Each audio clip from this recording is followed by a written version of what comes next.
విశాఖలో స్వస్థ నారీ సశక్త్ పరివార్ అభియాన్ కార్యక్రమంలో ముఖ్యమంత్రి చంద్రబాబు నాయుడు పాల్గొన్నారు. ఈ సందర్భంగా మాట్లాడుతూ యూనివర్సల్ హెల్త్ కార్డు ద్వారా రాష్ట్రంలో ప్రతి ఒక్కరికి 2.5 లక్షల బీమా అందిస్తున్నామని తెలిపారు. పేదవాళ్లందరికీ ఎన్టీఆర్ వైద్య సేవా ట్రస్ట్ ద్వారా 25 లక్షల రూపాయల వరకు ఉచిత చికిత్స లభిస్తుందని, రాష్ట్రీయ పోషణ మాసం థీమ్స్ లో భాగంగా ఊబకాయం నియంత్రణ, బ్రెస్ట్ ఫీడింగ్ లాంటి కార్యక్రమాలు చేపట్టామన్నారు. సంజీవని ద్వారా టెక్నాలజీ వినియోగించి వైద్య సేవలు అందించేలా పైలట్ ప్రాజెక్టు విజయవంతమైందన్నారు.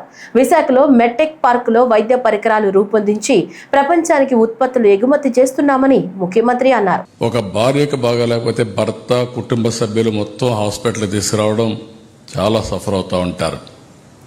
అందుకే మనం అందరూ ఈరోజు మీరు చూస్తే స్వస్థ నారీ సశక్త పరివార్ అభియాన్ చాలా వండర్ఫుల్ కాన్సెప్ట్ని, ఇది చరిత్రలో ఎప్పుడూ జ్ఞాపకం ఉంటుంది.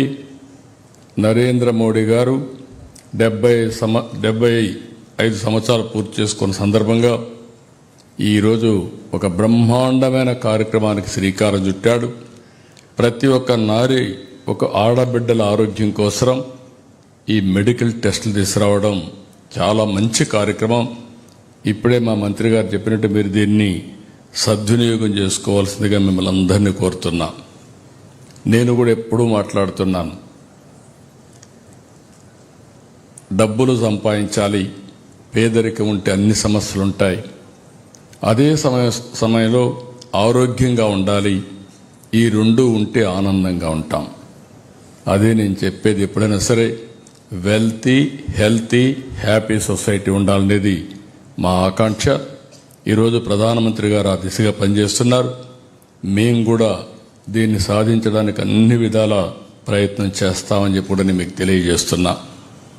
Visakhapatnam one of the best city, నేను ఎప్పుడూ మెచ్చిన సిటీ. మీ అభిమానం చూసిన తర్వాత నేను ఎక్కడికి పోయినా గొప్పగా చెప్పే ఏకైక ప్రదేశం అది విశాఖపట్నం అని చెప్పి మరొకసారి మీకు విజ్ఞప్తి చేస్తున్నా. దానికి కారణం మీ మంచితనం. ఆ రోజు హుద్దుద్ సమయంలో కానీ తర్వాత కానీ అనేక సందర్భాల్లో మీరు చూపించిన చొరవ నా జీవితంలో ఎప్పుడూ మర్చిపోలేం. అదే సమయంలో ఇటీవల మీరు చూస్తే దేశంలోనే మహిళలకు సేఫెస్ట్ టౌన్ వచ్చి Visakhapatnam. That is a very big achievement.